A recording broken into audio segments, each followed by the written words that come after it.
Brett Coutts versus Taran Broad was our first super match at AWET Series 2. Taran Broad, a 29-year-old from South Australia, standing at about 5'9", 95 kilos thereabouts. Actually, it's the biggest that we've seen. Young Taran, and of course Brett Coutts, an Australian arm wrestling legend and former Australian champion on both left and right hand, now back in his biggest physical shape as well. And what a specimen he is. Look at him there. And so this is right hand, both athletes notorious hookers. Yes, that's right. And that's what was going to be fun about this match, was they were both going to go inside. Taran had flirted with the idea of maybe I'll try a top roll. But no, I think the whole time it was like he's going to be hooking, Brett's going to be hooking. Yep. And it's going to be who's got the stronger hook. And yeah, so right here in the setup position, you can see Taran wants his shoulder forward as much as possible to create as much angle as he possibly can. So on that get-go, he can drive through with his whole frame into the body, which is why you can see Ryan, the referee, is telling Taran to keep your shoulder back, because there is a limit that you can bring your shoulder forward in a setup. You can't bring it any further forward than the pad. That's right. That's right. But this was the first round, and this was the question was going to be answered right here. And so I can't remember whether they slip or not. I don't think so. I think this is an actual a pin, but we'll find out here. So yeah, so if Ryan's moved his shoulder back, Taran, but he creeps it forwards again. He's good at doing that.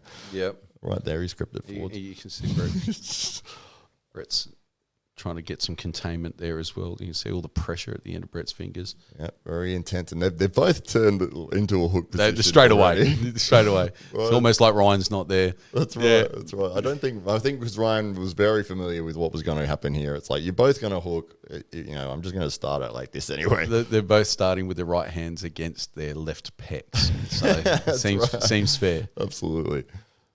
So here we go, and straight away, you can see what's going on there. Yeah. So we've got the hit.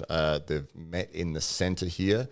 It's pretty even right here. It's both guys have a very similar grip, and Taran is probably closer to his hand with his shoulder, but Brett's driving through with his body weight. And, he's driven through all the way through. Could be because physically Brett can't get his arm any closer. That's right, doesn't go closer. But, so that was an interesting start there, because you've seen they've gone pretty much in the center with the even drive, and Brett's body weight and strength has just driven through Taran's hook. Yeah, which was a surprise for Taran. I think he was like, that's what I do to people. That's how it feels. Okay. That's right. All right.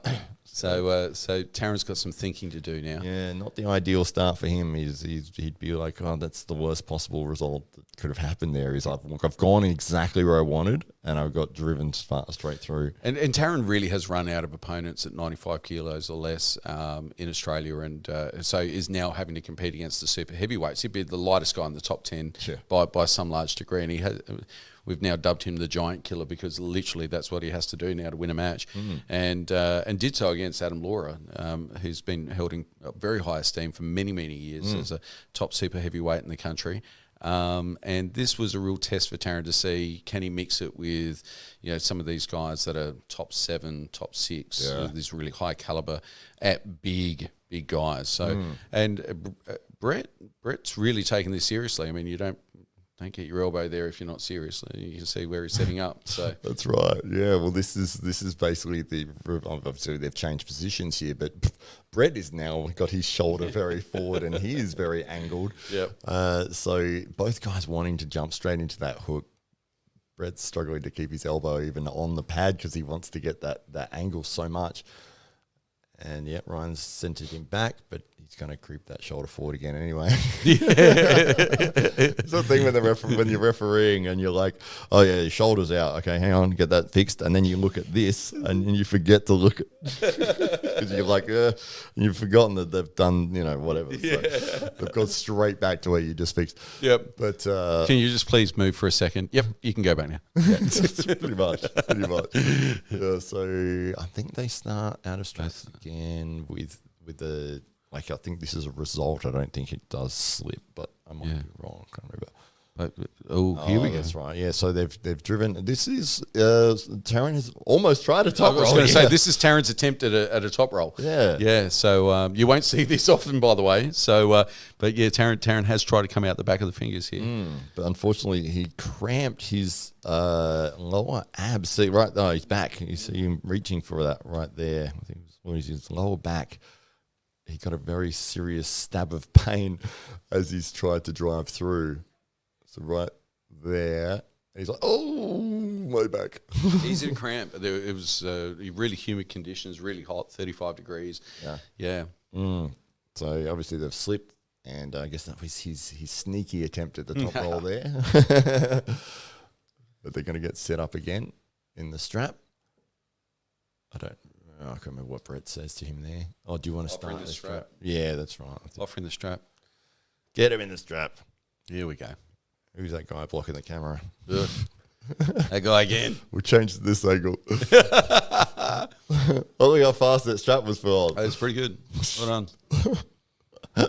No cuts involved at all. Hollywood's very talented. He's a fast strap player. All right, here we go. Taran a much more familiar starting position now. Both very carved in. They're both in the hook start position, which is fine. If both guys want to start there, then just do it. I find it really interesting how Taran's entire focus is on the hand, and Brett's just looking. Here we go. Surges through. Wow. Almost a repeat of the first round. So Taran getting a little bit more effort put in on that first initial hit. You can see he was giving it absolutely everything.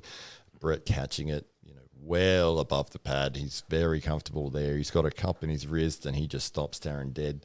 You see the Taran there like, and he's readjusted. He's tried to get deeper with his hand. He's moved his hand forwards into a better position. Doesn't really help. I think Brett, you can see Brett's face there at the top left. I think there's a moment here where Taran looks up to into Brett's eyes. Does he? Yeah, if we just... Oh, maybe it comes... there, yeah, okay. Oh, there it is. Yeah. Brett just way too strong in that. Yeah. Comfortable and relaxed. Brett is there. He knows that he's the more powerful man. That's the thing when you're a hook specialist, or if this is your game and somebody's beating you at it comfortably. Doesn't give you too many places to hide, does it? Right. Yeah. What do you do? Yeah, you can't go anywhere. Do the same thing but harder. Yeah.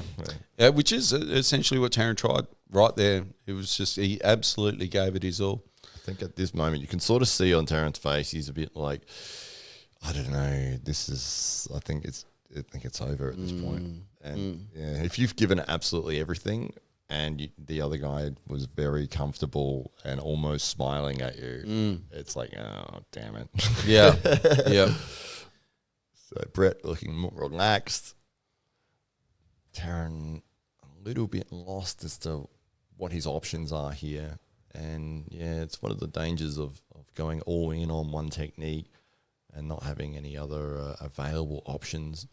If somebody is better than you at that technique, I think they're just discussing. Okay, he's got the buckle. Taran's got the buckle on this occasion. So Brett just is ensuring that he's comfortable before they get started. So we're about to get the start for the third round here. So Ryan just saying that he will close the hands for them. As I was saying before, I always like that as a technique in these super matches. I think I think this is the round that Taran walks away with some key points. He gets some inspiration from this particular round because he does get a stop and he gets a sense that he might have something. So absolutely. Let's play it through. Ryan's going to close their hands. They're both going inside anyway. And here we go.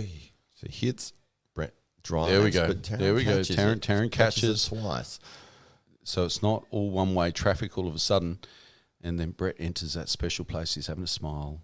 He's having a wink. He's having and then he surges like, I've had enough now. And it is just that. I think it's, here we go. Yeah. Here we go. That's where the twinge came about for Brett, just surging through, almost just a little impatient to get that one over. And it was a better result for Taran in that round, though, wasn't it? It was. You can see he did get several stops. In the first round, when Brett surged, he just went straight through.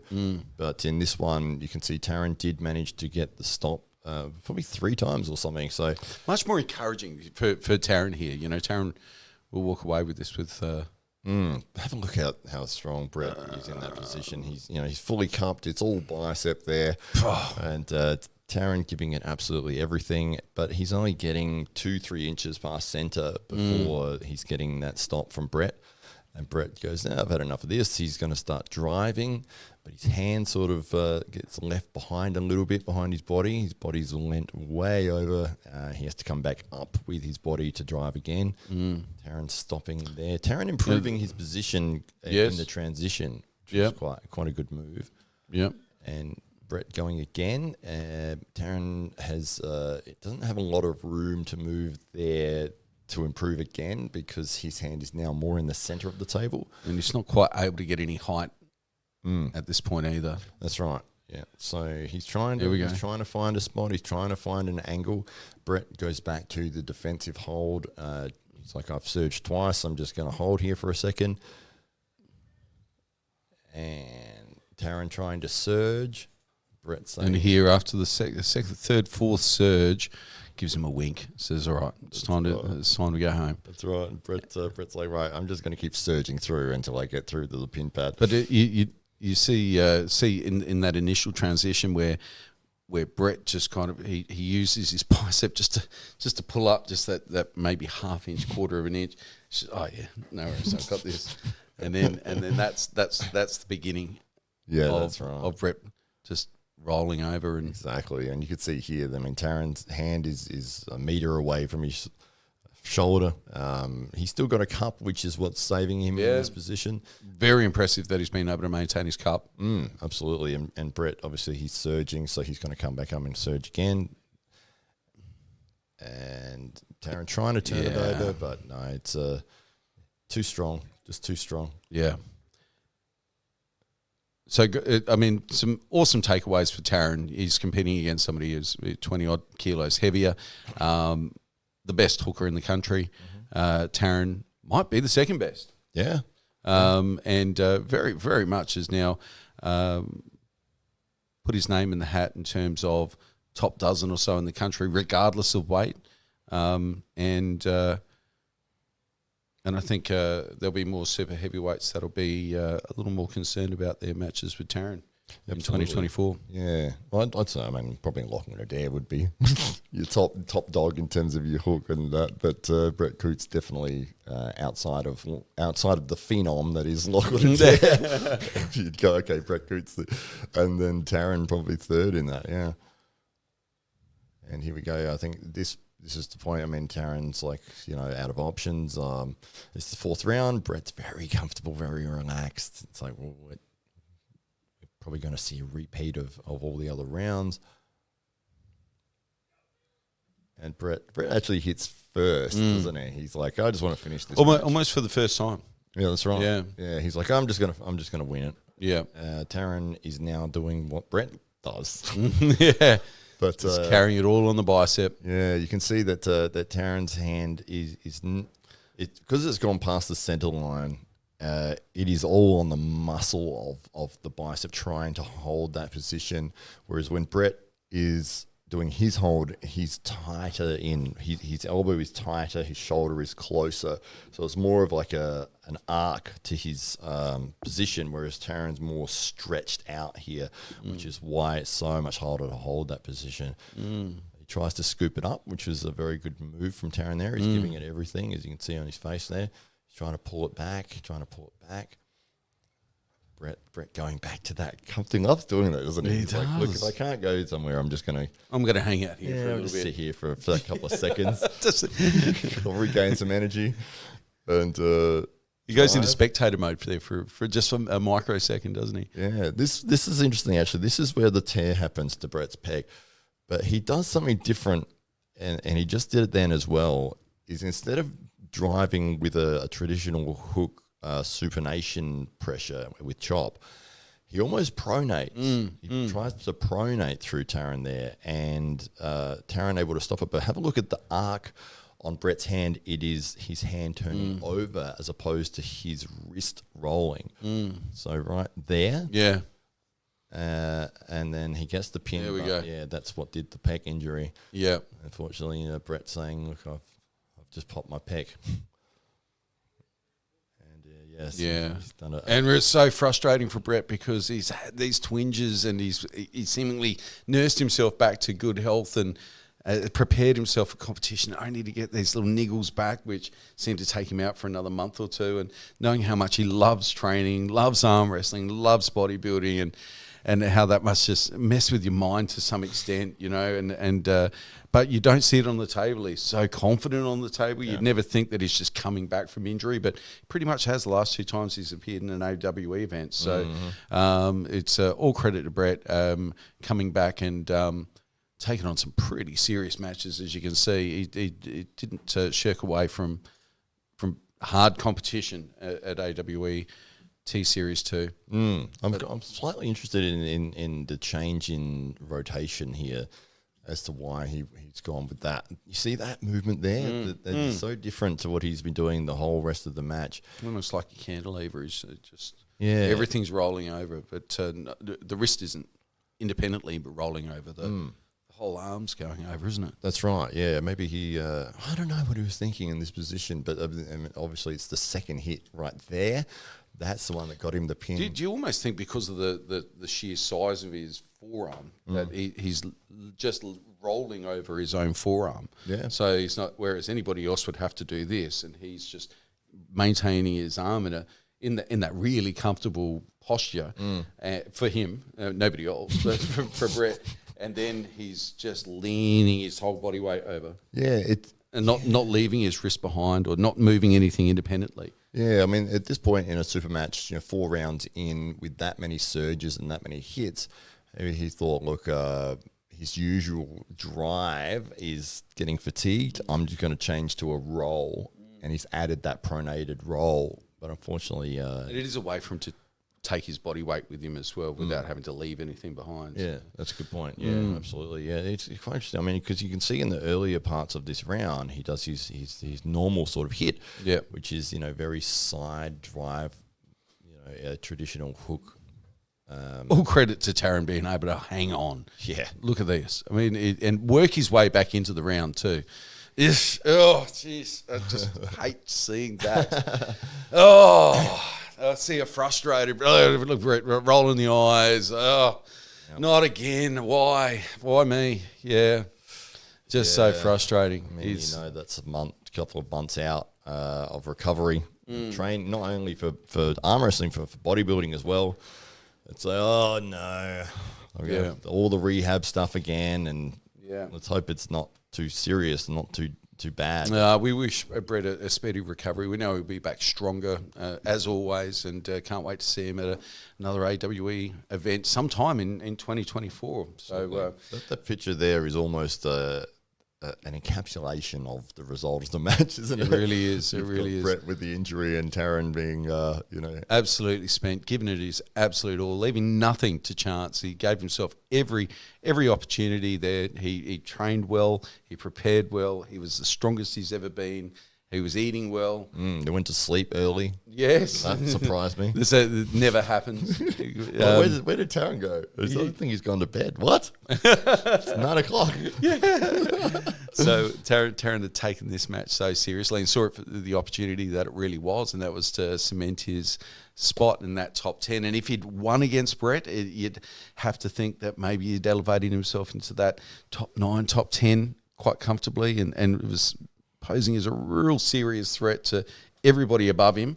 But now it's back home, back to the drawing board. Yeah. It's going to work out how it is that he works his way back into contention, and a well-deserved win by Brett Coutts, who was quite surprised by Taran's strength on the day. Yeah, he said that if Taran was a heavier guy or a bigger frame, he probably would have won that match. So it's just a testament to Brett's strength in that position, and Taran's strength at that body weight, which is just, I mean, you saw what happened with the under 95 division. He just destroyed everyone. Like people's arms weren't even flexing. They just got driven to the pad every single time. Even the grand final was like a quarter of a second. It was like lightning strike. It's the fastest spin of the day. It was the grand final. Absolutely unbelievable. So Taran's a wonderful talent, and somebody we'll see a whole lot more of at AWE. And of course, Brett, we hope to see you back very, very soon. Absolutely. Good on you.